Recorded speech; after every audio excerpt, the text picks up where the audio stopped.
દીકરાની ફરજ માનો શું હતી એની?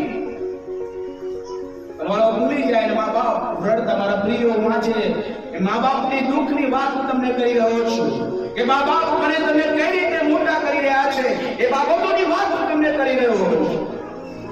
એનો આજ મારા તમારા માટે બહુ દુઃખ વેઠ્યા. બોલો તમે કે ફોન કર્યો છો આજ તમારા ઘર આગળ ઊભી રહે. એ સમયમાં વર્ષો પહેલા બનાવો 108 નથી, મારા જન્મના સમયમાં નથી. મારો જન્મ જ્યારે થયો ત્યારથી બોલો ઉમરે પિંચોલથી ઉમરે કાવા માટે બોલો બેટી હતી ચોકીનું મેલું હશે. પસાર કરીને આવવું પડે. બીમાર થઈ ગયા, કેવી થઈ ગયું, પાછો ભાગી ગયો, હાથ ભાગ્યો, પગ ભાગ્યો, મુશ્કેલી તો ગાડામાં લઈને આવવું પડે.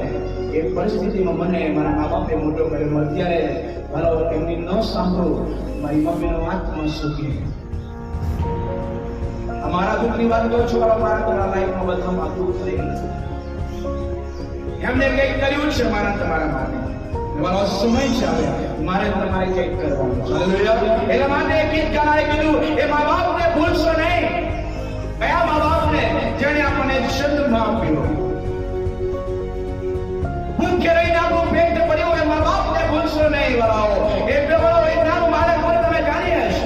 નાનું બાળક જ્યારે સુવડવામાં આવે એ પેશાબ કરે અને વળાવો જ્યારે ગોદરી પલ્લી જાય ત્યારે વળાવો એ માં એ ગોદરી એ ત્યાંથી વળાવો એ ત્યાંથી બાળકને લઈને સુવાડે. એ બાજુમાં સૂકું હોય ત્યાં સુવાડે અને માં ભીંડામાં સુવે. એ મા બાપને ભૂલશો નહીં. અભણ હોવા છતાં વળાવો મને તમે સારી સ્કૂલોમાં ભણાયા એ મા બાપને ભૂલશો ને. વળાવો સારું ખાતા અને સારું પહેરતા એ મા બાપને તમે યાદ કરો.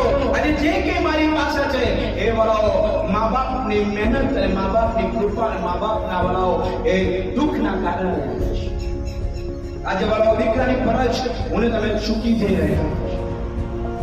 એક દીકરીની ફરજ વાળા તમે ચૂકી જઈ રહ્યા છે. માં મારી કામ કરી રહી છે અને હું ઘરમાં એકલી બેસી રહી છું. મારી ફરજ શું મને કામ કરાવું? હું એની સાથે શીખું. માં મને રોટલી કરતા શીખાડ, મને કપડા ધોતા શીખાડ, મને વાંચતા શીખાડ. માં ઉંમર વાળો એટલી ફરજ નિભાવશે. અને વાળો અમે સેન્સા બની શકીએ છીએ. મોડા સુધી સુઈ રહેવાનું ને વાળો સવારે બધું પતી ગયું, માં નવરી થઈ ગયો, કપડા બપડા બધું ધોઈ અને ત્યારે ઉઠવાનું સીધું રોટલી ને ચા માંગવાની. માં વાળો હજુ પણ વાળાઓ ગુલામ બનાવી દીધા છે બેન મારા મા બાપને. ઓવે કેવું છે બાપને એ બાઇબલનો ઈશ્વર વાળાઓ આજે એ મા બાપને યાદ કરાવવાને માટે વાળાઓ. કારણ કે હું જોઈ રહ્યો છું તમને તમારા મા બાપને તમારો મારા પ્રિયો એ માના ખાન તરપી રહ્યા છે કે મારો છોકરો જે મારાથી દૂર ગયો એ મને માં કે બાપની ઈચ્છા છે મારો છોકરો મારી સાથે બેસીને જમે. એ માની ઈચ્છા છે મારી દીકરી મને મદદ કરે. વાળો એક ક્રિશ્ચન વ્યક્તિ તરીકે વાળો જોયો આ મા બાપની આજ્ઞાઓને તમે નહીં માનતા તો વાળો એફએસસી ના પહેલી બીજી કલમ ઘરે જઈને વાંચો ક્યારેય કલ્યાણ નહીં થાય. ફતેજનું કારણ તમે બનીશું વાળો. કેમ કે દેવની આજ્ઞાઓને તમે તોડી રહ્યા છો. દેવની આજ્ઞાઓને તમે તોડી રહ્યા છો. મારા પ્રિય લગ્ન થઈ જાય હું ફરીથી બહેનોને કહું છું લગ્ન થઈ જાય તો તમે તમારા પત્ની તમારી છે, તમારી જ રહેશે. તમારા મા બાપને પણ તમે જોવાનું રાખજો. હું બહેનોને કહું છું, કુંવારી છોકરીને કહું છું, જે લોકો પરણી ચૂક્યા છે તેઓને કહું છું, તમારા મા બાપ નહીં પણ તમારા ધણીના મા બાપને પણ તમારા મા બાપ બનાવો. કેમ મા બાપને છોકરાના મા બાપને રડવું પડે છે? પાછળનું કારણ કે મારા આવનારી સ્ત્રી આવનારી વહુ એ પોતાના મા બાપ કરે છે પણ છોકરાના મા બાપ બરાવો એ બાપથી ને માથી બરાવો એ બહુ છૂટી કરી નાખે છે. જુદા રહેવાના કરતા રહીએ. તારા માજો પણ નહીં ફાવે, તારા બાપ જોડે તને નહીં ફાવે. અરે મારા ભાઈ તમે ભણાયો લગ્ન કર્યો અને વાળાઓ એ 10 દિવસનો પ્રેમ અથવા 1 વર્ષનું લગ્ન એ મા બાપથી તને છૂટો કરાવ્યો અને વાળાઓ મૂર્ખ પ્રભુને તમે મા બાપથી માં છૂટા થઈ જઈએ છે, અલગ નીકળી જઈએ છે. મારા પ્રિયો બહેનોને લગ્ન કરેલી બહેનોને કુંવારી છોકરીઓને કહું છું કે વાળાઓ લગ્ન કરીને જાઓ તો એના મા બાપ પણ તમારા મા બાપ બનાવો. તમે તમારા મા બાપની દીકરી છે તો તમારો ભણી એમનો દીકરો નહીં છે. મારા ભાઈઓ છે આજે ફરીથી કહું છું મારા ભાઈઓ, તમે પોતાના ધણીના મા બાપને મા બાપ કરીને સેવા કરો, તમને કદી સાસુ સસરા નહીં લાગે. અને હું મા બાપને કહું છું કે તમારા ઘરે આવેલી એ વહુ એ નોકરાણી નહીં. તમે તમારા ઘરે કોઈ નોકરાણી નહીં રહ્યા, તમે તમારા છોકરાની વહુ લાયા છે અને એ વહુને દીકરી બનાવીને રાખો. જો દીકરી બનાવી તો દીકરી તમને મા બાપ તરીકે ગણશે.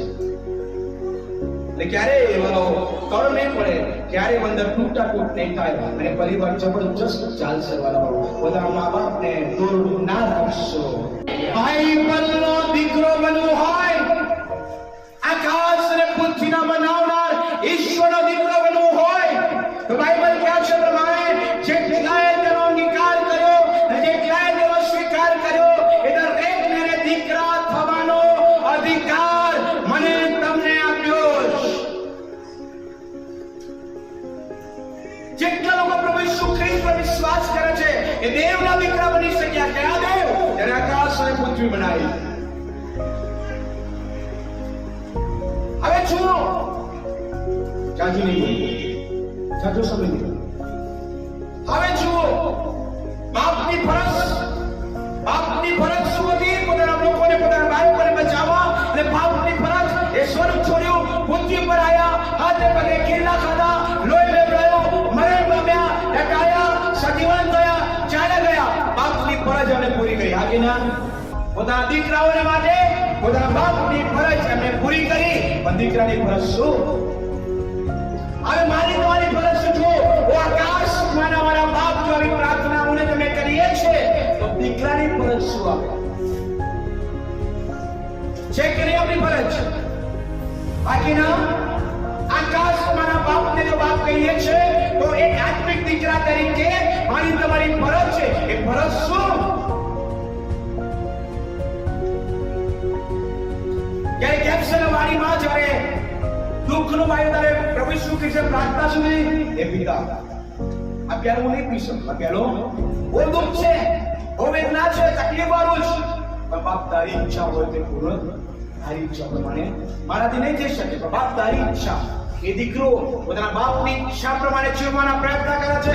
બાપ તમે શું નક્કી કર્યું છે એ જાણવાનો પ્રયત્ન કરીએ છીએ. મારે તમારે જો આત્મિક દીકરા છે હું ને તમે તો એ આત્મિક બાપની ઈચ્છા શું છે એ જાણવાની તમન્ના દરરોજ મને તમને હોવી જોઈએ કે બાપ મારા પોતાના દીકરા માટે શું ઈચ્છા રાખે. ને બાપ ઈચ્છા રાખે છે શું કે પેલો મારા રાજ્યને મેં પણ છોડ મારા છોકરા સગરાવાના મને આપી. હાલેલુયા. બાપની ઈચ્છા છે. મારો દીકરો ગરીબ રહે, મારો દીકરો બીમારી મારે, મારો દીકરો તકલીફ મારે, એ બાપની ઈચ્છા નહીં. બાપની ઈચ્છા હોત તો મારા સ્વર્ગ છોડીને પૃથ્વી પર ના આવત, કાલવારી વધસ્તા પર મારા પોતાનું બલિદાન ના કર, એ શરીર પર વચની પટકા ના થાય. મારા બાપની ઈચ્છા છે મારા સંતાન, મારા બાળકો એ સ્વર્ગના આનંદ, પૃથ્વીના આનંદની સાથે તે રહે, સુખ શાંતિમાં રહે, આનંદમાં રહે. અને મારો કેમ એ વાયદાઓ, કેમ એ ઈચ્છાઓ, કેમ એ બાપની તમન્ના દીકરામાં પૂરી નહીં થતી? કારણ કે દીકરો માનીતો નહીં, દીકરો માનીતો નહીં. જોજો આ દુનિયાના બાપ એકને એક દીકરો હોય ને જો દારૂયો નીકળે ને તો સાહેબ એને પણ ઘણી વખત મિલકતમાંથી બાકાત કરે છે. એકને એક હોય તો પણ બાકાત કરે છે.